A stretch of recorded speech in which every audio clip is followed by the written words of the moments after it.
Greetings YouTube, Elita Legionarii here, and today I am bringing you a 3vs3 31k, which is quite old now, but I've got quite a lot of them sitting in my replay folder, so it gives me something to upload to you guys. So in this battle I'm playing as Macedon. It's a snowy battle, because snowy battles are fun. I was actually joined by the SwedishLandsknekt. He's not usually involved in 31k, don't think he dislikes it, but I know he's not hugely into it either. But it was good to play with him in a 31k game, and he was in Steam chat with me, and he did very well in this fight for someone who's never really played 31k. So he's playing as the Brutii Romans. Then we have this fella out here. His name is Cornul of the COR clan, and he's some kill legionnaire. I don't know, I don't get all the clan tags to be honest, some of them are very complicated. I remember this clan from when I first started playing Rome Total War about 3 years ago, and they were a really good clan back then. So, but they just disappeared for ages, and seen them for like well over a year. But this guy was in the lobby, we were in the lobby trying to organise something, and he does do very well in this fight. It'd be interesting to see if more of this clan shows up. He's playing as the Scipii. Then our opponents are Mohamed of the Heaven clan. He's in command of the Julli Romans, and he is teamed up with PMH of the SOH clan. He's also the Julli Romans. Now I think this guy was relatively new, but he seemed to do okay, but relatively new to 31k. And then we have Koda of the Heaven clan as well. He's playing as the Senate. Seeing as we're over here, we'll have a look at Koda's force. He has 6 Praetorian Cav, 1 Archer Auxiliary, and I'm assuming that would mean that the rest are 13 urban cohort. No, 12 urban cohort, and then a legionary first. So that's Koda's army. PMH's army, let's have a look. He's got 6 Praetorian Cav and I think 14 urbans. So he's just got the most normal build. And then Mohammed, he's got, let's see, I think he's got 3 Archer Auxiliary, 1 early first cohort, 12 urban cohorts, so he's probably got 4, I think probably 4 Praetorian Cav, or 4 or 5, let's see, 12, and then 4, yeah, he's got 4 Praetorian Cavalry. Then the COR guy, he had 6 Praetorian Cav. I think he had 14 urbans. I thought he had an archer unit somewhere in his army. He might not, but I thought he did. He might not, so I think he's just got the typical 14 urbans, 6 Praetorians. I don't think there's anything different. Swedes has 5 Praetorian Cav, and he might have 6. I think he might have 6 Praetorian actually. One of them's hidden because you can hide stuff on the grassy plains. Because I'm seeing 14 urbans. So yeah. So anyway, my army, I'm playing as Macedon, which I'm going to start it now. I have 3 Cretan archers, 4 companion cavalry, and the rest are royal pikemen. So that means that I have 13 royal pikemen. And the way this is going to work is Macedon is best employed in the centre, which is exactly what I'm going to do. So I'm going into the centre now, and then I'm going to stretch my archers through my lines, which is what I like to usually do, through the lines of both my allies and myself, giving them as much kind of coverage in a thinner formation so they won't take as many hits, while also mingling them into the defensive lines of my allies, which gives them more armour cover, which means they don't take many losses, while still being able to dish out maximum damage. So that's what I'm doing now. If you want to skip ahead, guys, there's a bit of positioning and all that kind of stuff going on. If you want to skip ahead, feel free to do so. So let's have a look at what they're doing. They're just kind of gathering together, which is what you should always do in most every case. So let's just triple, I think. I'm just going to triple because it will take a while before much happens. If you want to skip ahead, feel free to do so, because obviously you don't want to watch a whole lot of boring movements unless you like that, or you like listening to me, which is probably not likely. Anyway, as you can see, the Scipii ally is moving out first. Interesting what he's doing with his cav here. I'm assuming what he's trying to do is get them real tight together, so when he goes into wedge formation they'll be really, really deep. And that means the penetrating power of a wedge attack is pretty high, but the coverage is less, so it just depends what you're trying to do there. So we're still steadily moving up in a controlled wave.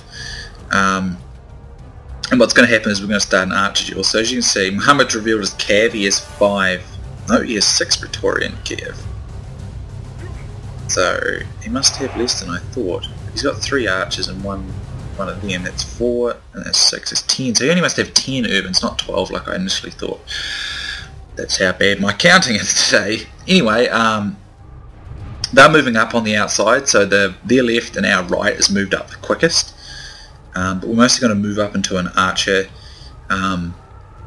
duel at the moment. As you can see, we're kind of in an echelon formation with the Scipii taking up the lead, Maya in the centre, and Swedes taking up the flank there. But it's just circumstantial, really. It's just the way we moved up. Swedes has gone and put one of his urbans here in loose, but it's turned. I didn't realise at the time. Actually, in fact, I only just noticed now. This is his general's unit he's using as a peeler screen. You should never do that, because your general is very important in 31k. It does a lot for your morale. I don't know, did he notice it? He might have noticed it, actually. I think I might have, okay, maybe I must have told him. This was a while ago, I can't remember all the specifics of this particular battle.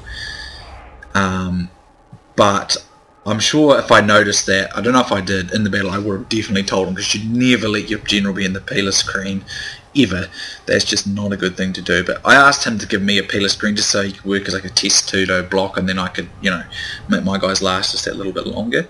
And I'd support him in the cav fight, because I suspect that probably Koda's leading the coordination of this team, or was leading the coordination of the team, and I reckon he'll go for Swedes, just because Swedes has got almost 0 experience in 31k.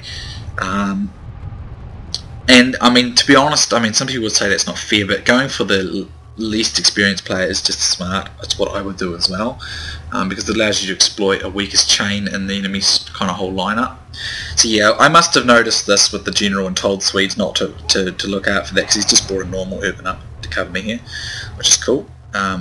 I believe what's going to happen here is I'm going to use this broad pikeman to absorb peeler. He's going to throw some peeler back, then he'll go into Testudo, and that should cover my guys here in case I decide to do a phalanx rush or anything like that, which I don't think I end up doing. But at the moment, as you can see, I've got my archers mingled all the way through the Scipii, my own line, and Swedes' line, and most of them are mingled in through the infantry units, so their own armour. So several of the hits, like the armour of these infantry units, should absorb it. Probably at least half the hits aimed at them, which should mean I will take less damage. And because I'm spread out so long over such a long distance, it means the damage I take is very minimal. But I've also got the coverage, so I don't have to worry about cav getting any on the flanks. Ordinarily you couldn't do this, especially in CWB, but I regularly do this when I use archers in 31k, because 31k, you know your allies are going to have you next to you in most scenarios, which is why I like 31k so much. I honestly like it because the teamwork in 31k is much better than it is in CWB. That's not to say that teamwork in CWB never happens, because I've certainly had some really good games with teamwork in CWB, but in 31k it's a given every time. Whereas in CWB, it most of the time it doesn't happen, and so you end up kind of not having any coordination on what you're trying to do, and that really annoys me, because I've gotten to the stage when I play a lot of team battles, which is what I prefer to play these days. I just really want to have great teammates and have a good time making battle strategies and plans and stuff and tactics to use. And when I don't get that, I just don't really want to play. It's nothing against the people, but I just want to have like a really kind of tactical fun game. So I don't really play a lot of 1v1s. I play more team battles, but I also require good teammates who are willing to communicate. I mean, I'm definitely willing to listen to other people's advice and stuff, and if I'm a junior person in the team, then I'll definitely follow the lead. But I just don't really enjoy 1v1s to the same degree like I used to. I still do them from time to time just because it's a variation, but I prefer teamwork games, and you know, if I get a team that's not willing to work together, I usually end up walking away from the game frustrated and usually go offline for a while because it kind of kills the mood for me. Anyway, what I've done here, as you might notice, is I've intermingled my raw pikemen, one in each line. This is just a stock cavalry run through for the moment, so that, you know, when we advance up, they won't, you know, if these pikes are here, they'll think twice about trying to cav strike to break the centre, which is a typical 31k tactic, obviously, and that's what pikes can be useful for. At the moment, that's just a deterrent, but I won't stay in that. So we're skirmishing here, and yeah, the Scipii player did have some archers. I thought he did, so he had 2. So I mean, I've miscounted on several enemy armies. So this guy actually has 2 archers. Oh, 3 archers as well. So 7 archers on our team. No, 6 archers on our team. I keep losing count. As you can see, Mohammed's done the same thing, but he's outnumbered, and yeah, a lot of them are outnumbered here. Koda's moved to Swede's flank, and he's going to take a few pop shots on Swede's flank, so he'll probably get some. But they've not mingled their archers as well, and so as you can see, they're losing casualties faster. And it's very important. I think it's very important to do this, because if you don't, you just lose a lot more men than you need to. By having them in your own guys, at least, I mean, they're obviously in a stretched out formation, so they don't take as much damage. But there's a good chance that enemy arrows are going to hit your infantry, which, you know, especially urban cohorts, which are virtually indestructible to archers from the front. Archers will not do, like they might get 1 kill in like 5 or 6 volleys. So I mean, from the front, urban cohorts are going to be able to absorb massive amounts of archer fire. So if you mingle your own archers into that, the chances are that their ammunition is going to hit those urban cohorts pretty high. Okay, raw pikemen won't do quite as well as urbans, but they've still got a big shield, so there's a good chance they'll absorb a lot of damage as well and not take too much themselves. So that's why I always recommend mingling your archers into your whole team line if you can get your teammates to go along with that. They haven't done that, and so they're taking casualties faster. They've done it to a certain degree, and where they have done it, they are... See, this unit's only down to 52, even though it's under like 3 units fire, whereas this unit, which has not been mingled, is you know, getting depleted quicker. This one here, rather. So it's already down to 11. So that's why I recommend doing that. It just means the archer duel can be turned into your favour better. So as you can see, Koda is out here trying to take pop shots on Swede's flank, but that's alright, but he's only going to get a few kills. In my opinion, he would have been much better to have just stayed in the centre and mingled into his own line and into PMH's line and assisted, because what that's done is it's put Mohammed's archers at a 3 to about 5 disadvantage. So like one of my archers, actually no, it's 6 against 3. So our archers we've got twice as many archers firing at the moment. So basically what that means is we're going to win the archer duel. And winning the archer duel is quite useful, because when the major battle begins, you could swing them around the flanks and get flank shots. You can flame enemy cav and get the cav edge, which is always a good one to do. So basically, although he's going to get a few shots on Swede's flank, it's not going to be drastic. Although he's got this unit, where did you get it? One of these. He's got a couple of shots down on these guys, but it's not going to be a big impact. You may have noticed I moved my raw pikemen away here. The Scipii ally up here didn't want it there, so I removed it away. But I haven't removed it from Swede, just because this forces... What I'm trying to do here is force Koda to come further around and isolate himself from his infantry as an allied support, while we'll be all together, giving us the edge. I like to try and do that if it's possible, to get the cav drawn away from the infantry. Like he's close to his own line infantry support here, but he's further away from his allies, and if the allies bring their cav around, we'll have closer infantry support to the cavalry fight, which again is great. So here we see PMH coming over this way, which leaves only Mohammed on this side with the cavalry, but that should be countered by the Scipii. But if they all come this way at their cav, it means that only Koda's infantry can support, but that's mostly going to be fixed up on Swede's infantry, in which case this infantry will not be able to get around to help the cavalry fight, because I'll probably be in the way. So that's why I usually don't do what they're doing here, but I like to try and use pikemen stuff to stop the running through the centre as a possibility, because then they usually like to come around the flank, and that is really useful. So anyway, if I haven't bored you enough already with my waffling, let's just triple speed, I think, because otherwise things will be rough.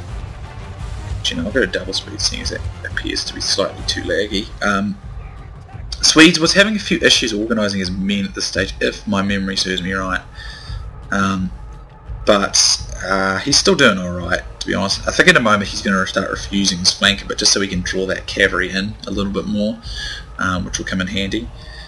As you can see, Koda has actually run out of ammunition, but he's going to use this as a peeler screen, or to at least assist his peeler screen, which is a good idea. It's what I would do as well.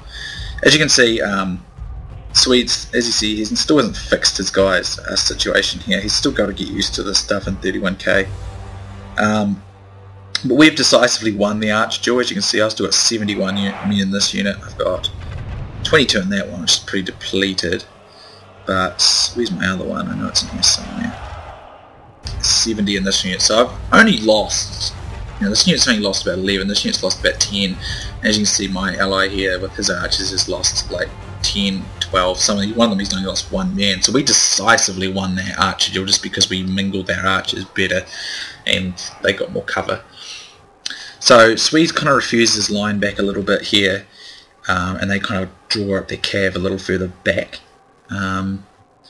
But we have no real reason to push the attack here. We can use our archers to kind of skirmish them, thin their ranks, pick away at their cavalry, lower their morale or whatever. So hopefully what we're going to try and do is force them to attack us, and then we'll go in for counter. That's basically what we're going for here. All I'm going to do in the centre is fix and hold. Everything's going to take place on the flanks, and as I suspected it would take, most of it would take place on Swedes' flanks, in which case, as you can see, it's likely going to be the case with cavalry amassed out here. As you can see, this archer auxiliary is coming forward, and Koda's moving up. This is one of Mohammed's, and he has actually run out of ammunition, so that's why he's brought it up. Swedes, not really aware of this, is actually going to end up wasting a lot of ammunition on redundant units. You've got to be real careful of this for newer players. You don't want your urban cohorts throwing a junk. This is exactly what they want. But he noticed it and he did turn his peeler off. Koda's going to come forward now. Now he's going to throw his guys here. And he does get the first volley, but he's got one less volley. So this actual peeler fight should be pretty even, I should suspect. As you can see, he's down to the 60s, and Swedes is still in the 70s, and he's going to get his shots off. So he actually did pretty good there, even though he made that slight little error at the start. He's going to come out alright. Now he's going to test Tudo. It's going to cover him, but he's got his second guys on to get more, but again he's going to hit these guys here, which is not ideal. So Peeler's getting, quite a lot of his Peeler got wasted there, and that's not really very good for him. As you can see, they're starting to move their cav in, looking a bit aggressive. I'm going to make sure my cav is in support of Swedes, because I know he's going to need it. But what I'm going to do is I'm going to try and get them to all come into the fight and then get that counter strike. As you see in a lot of my videos, I'm constantly talking about the counter cavalry strike, which is generally the particular part of the cavalry battle which wins. Not all the time, but generally speaking, in my experience, whoever gets that counter strike in on the enemy, like the enemy cav comes in first, kind of does a bit of damage, gets stuck a little bit, or hasn't fully disengaged, then you slam into it with your cav, and that generally routes them en masse. It doesn't always work, but I find it to be pretty darn likely that it will happen. So he's trying to move his guys forward here. My archers are still here. I forgot to withdraw them because I still got ammunition. That wasn't exactly a great idea. As you see, Koda's moving up again, and we're still at a bit of a standoff here. These guys charge in, and I'm just going to try and kill this peeler screen here a little bit, try and take it out with the big butcher knives. The Cretans are a little bit better at melee fighting, but they'll probably get destroyed. They'll get destroyed, but at least it'll stop them using that to get Swedes to waste peeler. So there you go, and these dudes further run in and probably will rout at this stage. Oh, I apparently withdraw them. Just pause that. It seems like everything's going quicker than usual, even though it's on speed. So I'm going to withdraw my archers back now at this stage, seeing as they're getting quite close to the fight, and I'm going to probably start flaming, if I have ammunition left, that is, which I do, which is nice. And I'm going to start flaming Koda's cavalry, I think. Yep. and I get a few kills, and it'll do a bit of morale damage. All that just to help the cavalry fight come into our favour. Over here you can see there's a bit of a tussle that almost happened, but the COR Scipii player didn't do it. Here's an interesting thing he's doing here. He's actually kind of put his guys into his urbans into like an oblique formation. This is allowing him to actually hit the testudo in the side properly formed, even though he's in testudo, and he's still getting kills, so that's quite well done. Here Mohammed brings his guys up, and he's going to start. They're just going to do a peeler engagement here. I'm going to continue flaming over here. As you can see, this unit's already down to 47, which is great. As you can see, Koda is now pushing forward here, but Swedes turns his guys on, but a lot of that's going to go into a testudo. They're not completely formed, but he's not doing much damage either. At this stage they're starting to pull their cav this way, and this is where I think PMH made a mistake. He divided his cav into two areas on the widest sides of both of his teams. That basically means you're going to micro more and lessens your cav power in one particular vicinity. He's got more cav power over here, but they've got less cav power over here. Or just slightly less power. But what that means is he's going to kind of quickly switch between two ends of his screen when he's trying to micro. It just means he's got more work to do. Which is not great unless you're a really good micro. And I don't know to what extent he's good at micro, but I wouldn't do that. I'd recommend just going all to the left or all to the right. In their case, going to the right so they could face Swedes. So I'm still putting fire down. As you can see, this unit's now down to 40 men. So I've killed about 14 men cav units out of that unit, so that is pretty nice. As you can see, Koda is now beginning the duel. So far, Swedes actually holding him out nicely. And he's going to use his peeler here, and I've got my cav here, my raw pikeman here, just in case he tries coming through, and he pushes through too far, and I'll be getting impaled there on my pikes. As you can see, this fight over here has just sort of become a big peeler scrap, and they're holding out, so most of the fight is taking place over here. As you can see, Swedes pull some troops in. He actually gets a nice route going there. Koda starts pulling in closer. I'm going to bring up my guys, my pikemen a bit closer here, because if his cav does run through, I want them to be really close to this guys. I don't want them to be too far back, otherwise I might miss it. So here we see Koda's cav coming forward, and I initially told Swedes to go for it, but then I saw that PMH was there, and you want to be careful of that. So initially, I think he ends up sort of stopping, about to turn around. But Koda, that was kind of a mistake, as Koda comes in. However, the way this works is interesting, because Koda ends up getting hung up on all these guys, and the way Swede's cav comes in kind of encircles his cav, which is not intentional, but it actually routes one of his cav almost immediately. I sent in 2 of my cav to assist, but I'm going to keep 2 in reserve because I want to wait for PMH to come in, and when he comes in, then I'll counter. Put my pikemen in, although I don't get him into formation because I'm trying to control it all. But as you can see, the way Swedes has done that, it's almost encircled them. And now PMH comes in and routes here while my pikemen are routing. But because I've left 3, actually I left 3 guys in reserve, I'm going to be able to come in full steam here against all these engaged cav, get a maximum charge. And although a couple of Swedes cav routes, because I got that counter charge, which I always talk about, you're going to see a large portion of their cav start to rout. Here we see the rest of, we see Mohammed's cav coming in to charge on Swedes, starts to get a breakthrough. I'm just going to pause this. As you can see over here, we can start to see that several of their cav are starting to rout over here. PMH did disengage his cav here. Fortunately though, our Scipii ally has supported us here. He's going to get a counter strike. Swedes pulls the rest of his guys in. I'm going to start pushing up my pikemen in a moment to meet that centre line. I disengage my cav here. As you can see, we've destroyed Koda's cavalry basically, and Swedes have still got a few of his. Here we can see it's PMH rather, that brings in some of his cav from over here. We've got our Scipii ally in support. PMH actually starts drawing cav and infantry into this fight, so I'm going to start pulling off infantry to assist over here.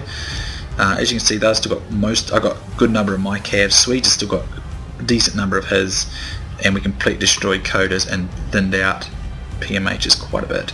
So we got the better part of that fight. Swedes is having to fight larger numbers here. As you can see, the Scipii is bringing some infantry over to support as well.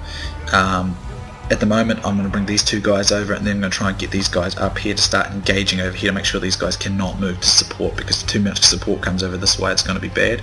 So I'm going to reinforce this area here so there will not be the risk of a cav strike coming through here. because if that happens, Swedes will be destroyed and our flank will be overwhelmed. Don't want that to happen. So anyway, I'm moving these guys up over here. As you can see, I'm moving them over to tighten up the formation. And as you can see, Scipii is going to start refusing the flank here. I completely forget about this pikeman, by the way, which was not good. As you can see, I'm pretty depleted in my cav.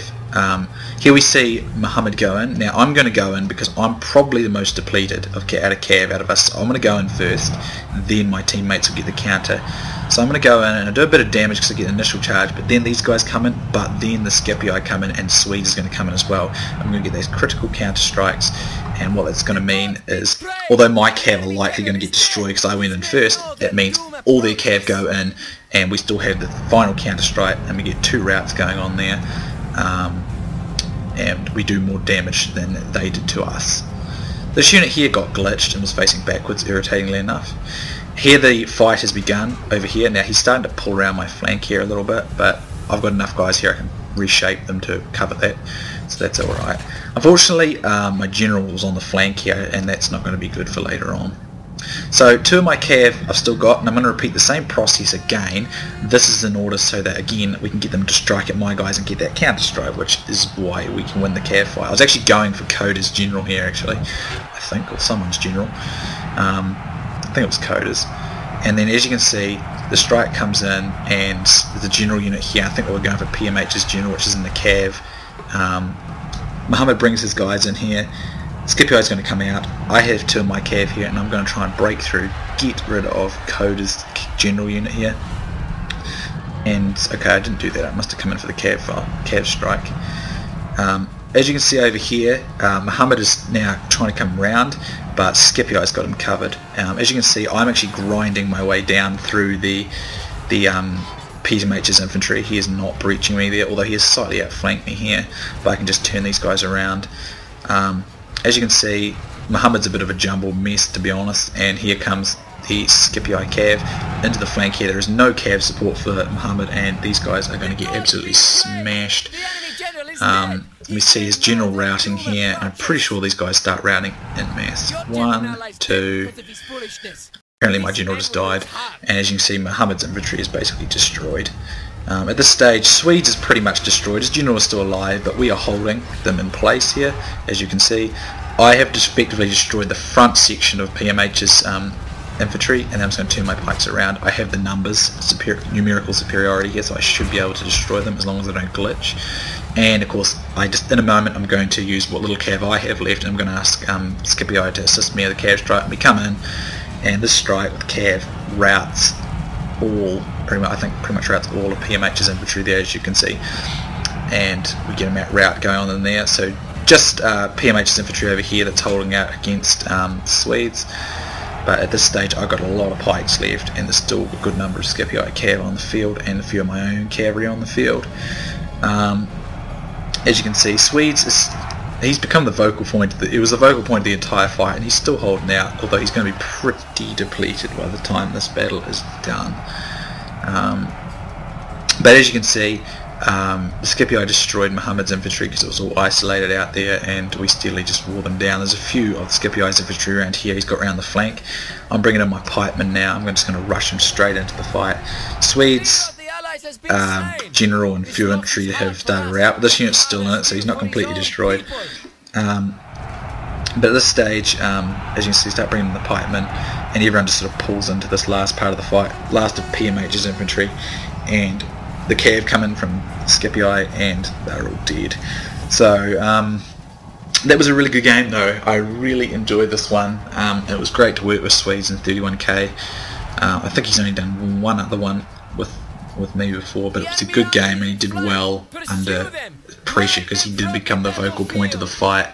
But you know, we got those. I think the advantage was we took that archery advantage at the start because we placed our archers better, and then we made sure we made darn sure that we got the better timing with the cav strikes, and we won the cav fight, which, as you know, usually ends up with the team who has the most cav is usually the team that wins. So there's the statistics. As you can see, everyone has got a very respectable kill count. I have 1,407, which puts me second. Swedes is 1,133. The Scipii or COR guy, he had 1,541, so he takes the most kills. But as you can see, all the enemies had respectable kill counts as well, all around 1,200.